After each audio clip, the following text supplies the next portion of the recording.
I think the best way to look at this is that it's not humans against virus.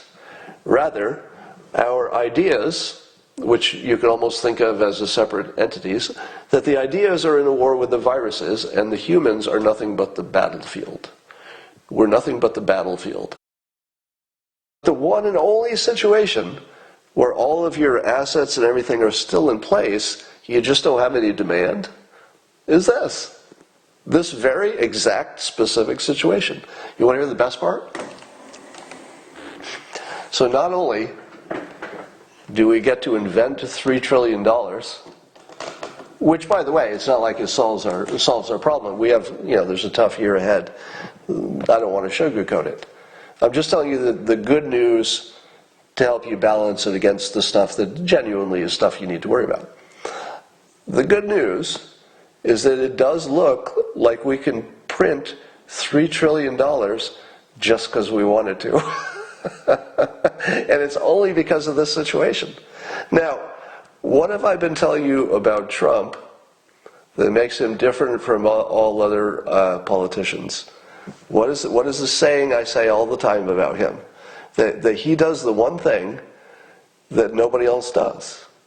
And what is that? Somebody's going to say it in the comments, but he finds free money.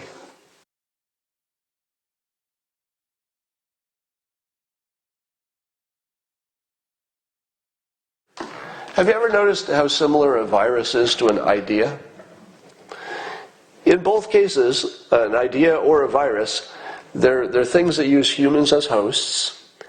They cause a physical change in you. In other words, in order to store an idea in your head, it's associated with a physical and chemical change in your brain.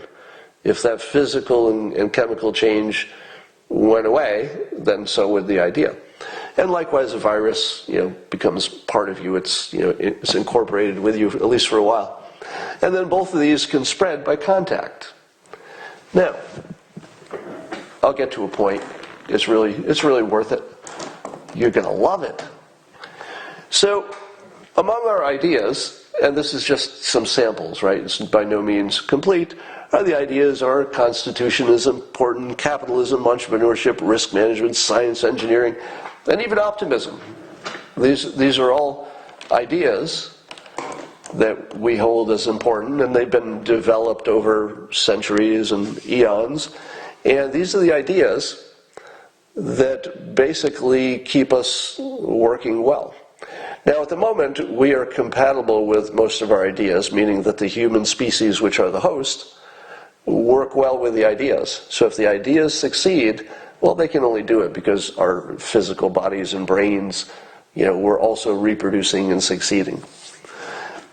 I think the best way to look at this is that it's not humans against virus. Rather, our ideas, which you can almost think of as a separate entities, that the ideas are in a war with the viruses, and the humans are nothing but the battlefield. We're nothing but the battlefield. But because humans are humans, we think that we're the players. We think we're the central characters. But we're not. We're the canvas. We're not the painting. We're just the battlefield. The raging battle is between the ideas, which, if you watch them, the ideas have almost automatically, with the help of the people as their hosts, the ideas have immediately emerged. Hey, here are a bunch of ideas. We're fighting the virus. Then the ideas started combining and getting stronger and evolving. Did you see how many ideas sprung out of this crisis? It was like an idea volcano. Just so as soon as the host was threatened, the ideas sensed the threat, because if the host dies, the ideas die with it. And so the ideas, using the humans as their base, just started forming and fomenting and just formed this furious amount of energy, and every part of our society or our life was reimagined. So the ideas went into full battle mode immediately. And it changed everything. It just put their hosts on shutdown.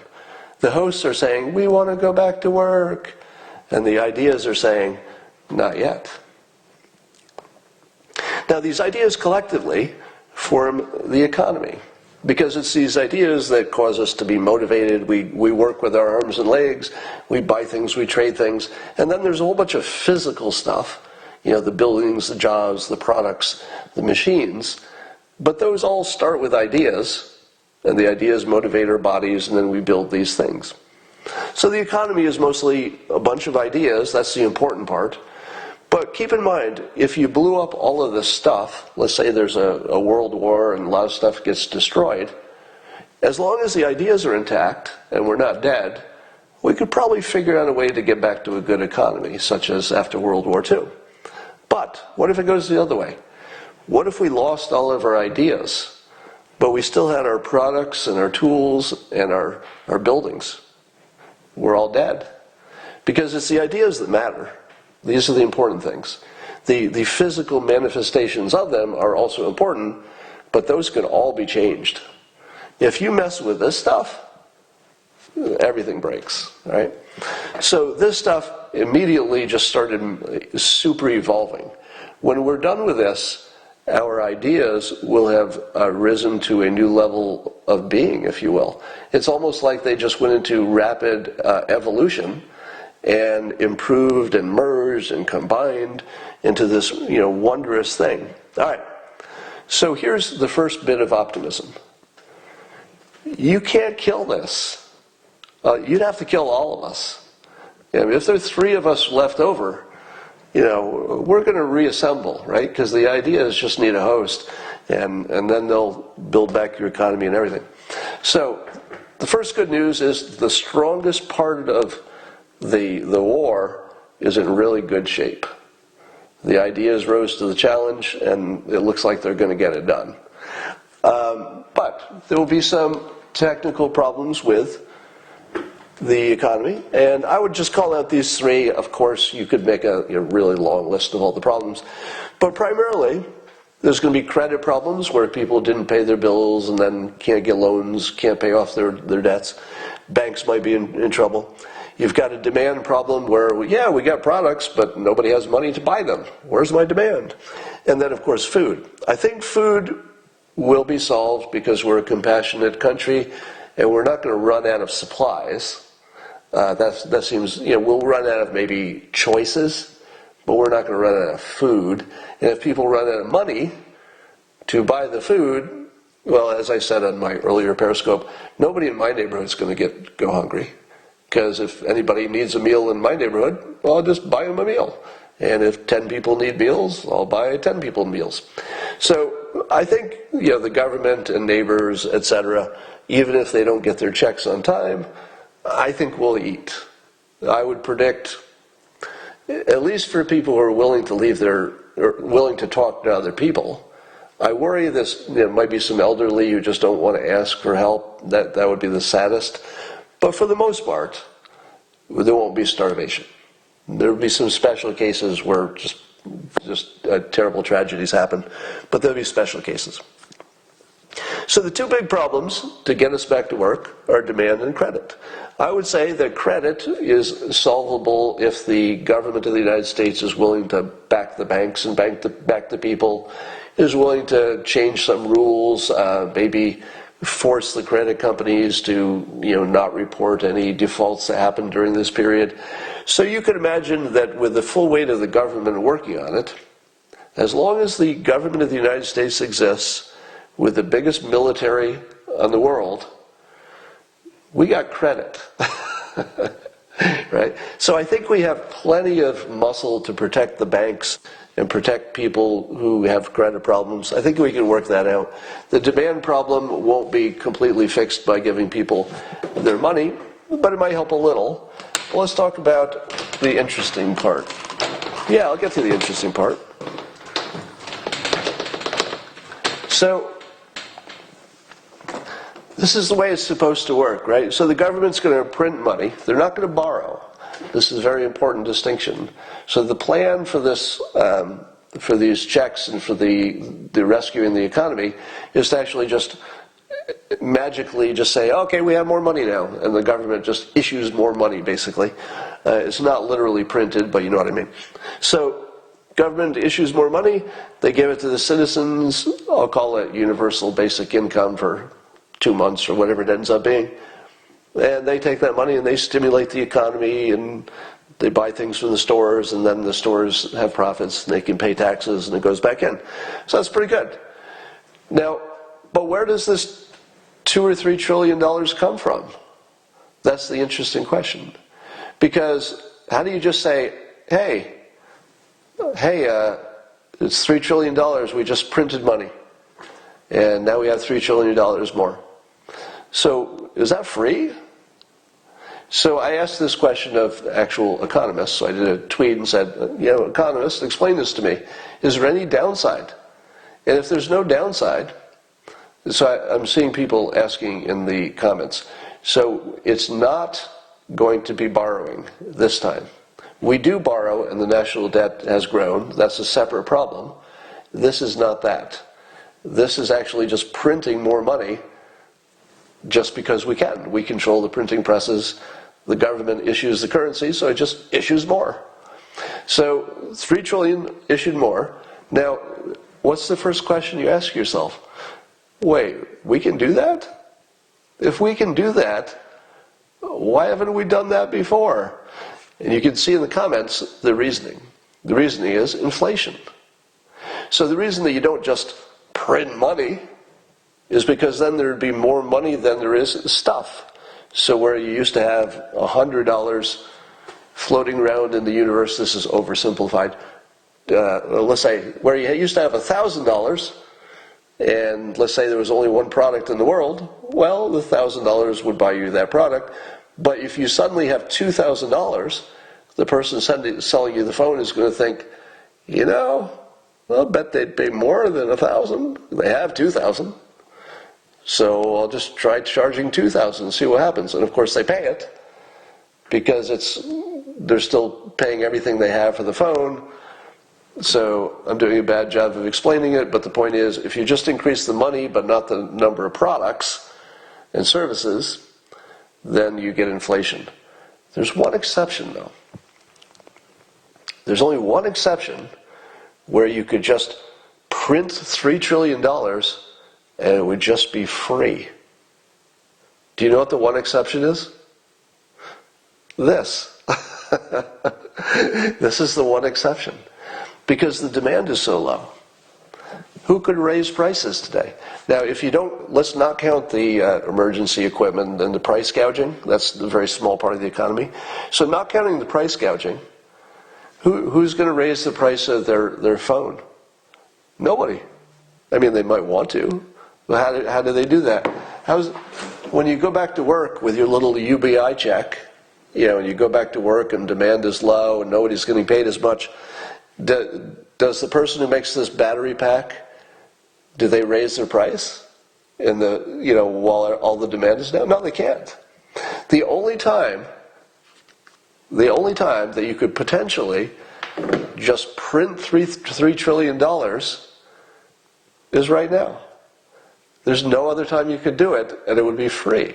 Now, it is correct that if the economy just came raging back and it was a major success, you would have too much money in there too soon because demand would come raging back. But I don't believe anybody thinks that that's going to happen in the next 2 years. So if you could take the risk of inflation and push it off a few years until the economy comes up, you probably wouldn't even notice it by then. So here's the greater point, which was explained to me by Joshua Gans, who's a working professional economist. I go to him on Twitter for my economics questions. We don't always agree, but his take on things always are rational and make sense and are well informed. And here's how he explained it. And I like this explanation. It's just an alternate way of looking at the same thing.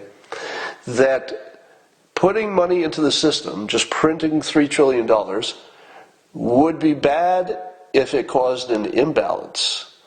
But if what it's doing is bringing balance back to the system, it could be, there's no way to know, free money. We're in the only situation that I didn't even imagine we could ever be here, frankly. Okay, There's no other situation that would leave all of our means of production perfectly in place, except for a virus. That's it, just a virus. Even if it was a, EMT, what is it, EMP?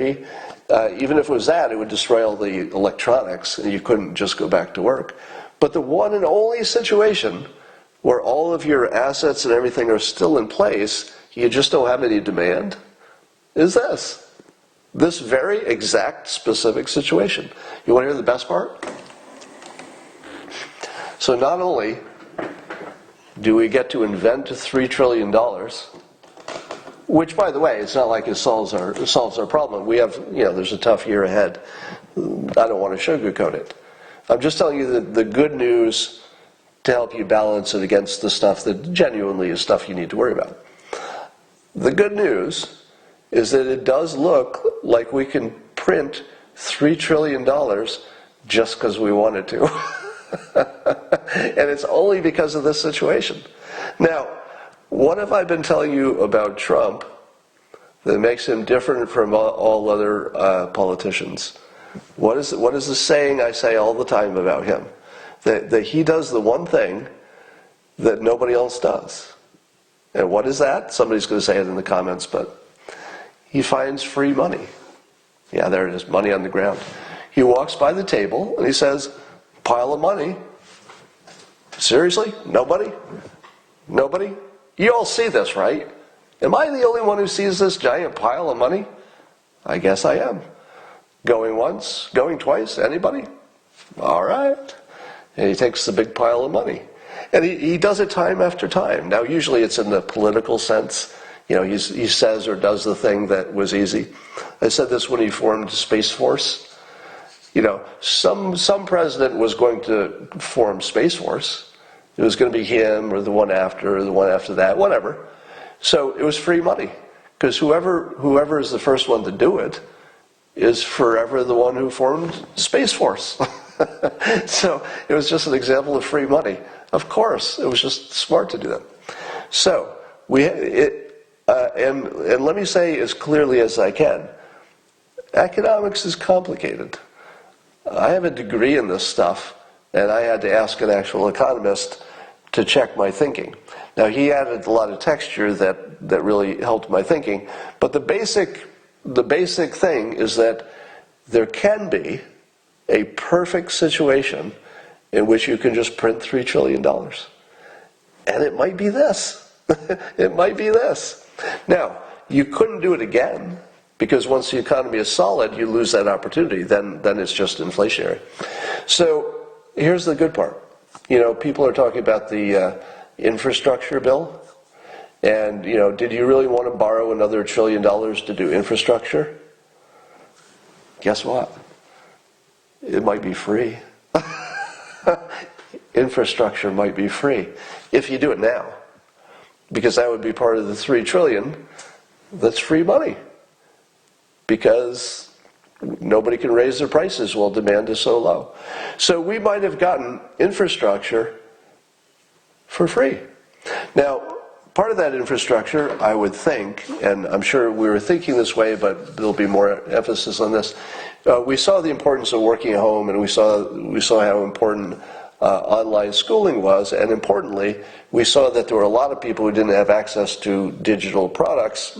So what good is online school if you don't have a computer and you don't have Wi-Fi?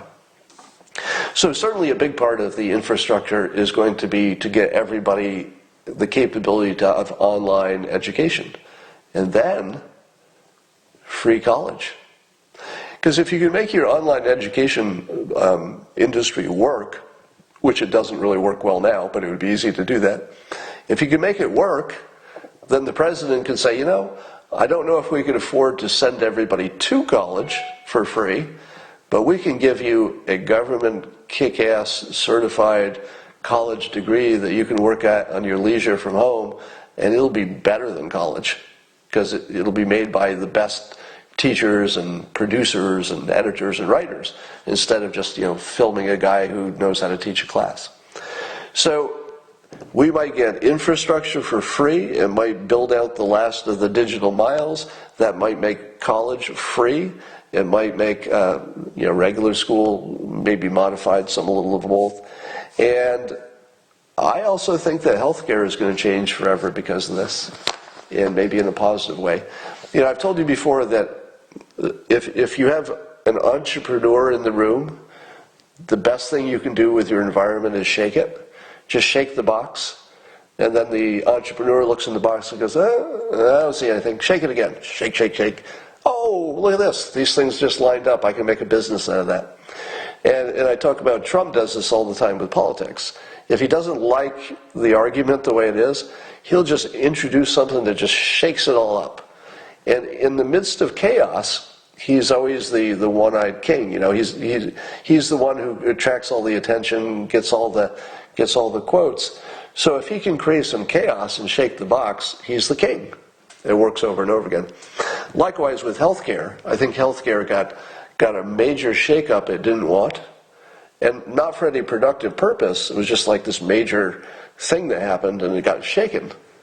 And there are a lot of entrepreneurs in that space. The people who are spinning up these new tests.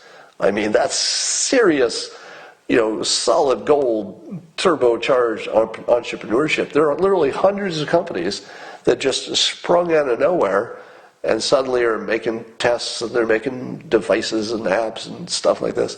So I would think that one of the results of this is major changes in healthcare, and the public will demand it. The public will have a better sense of what works and what doesn't. Boom. So that's all the good news I have for you. And it's pretty good.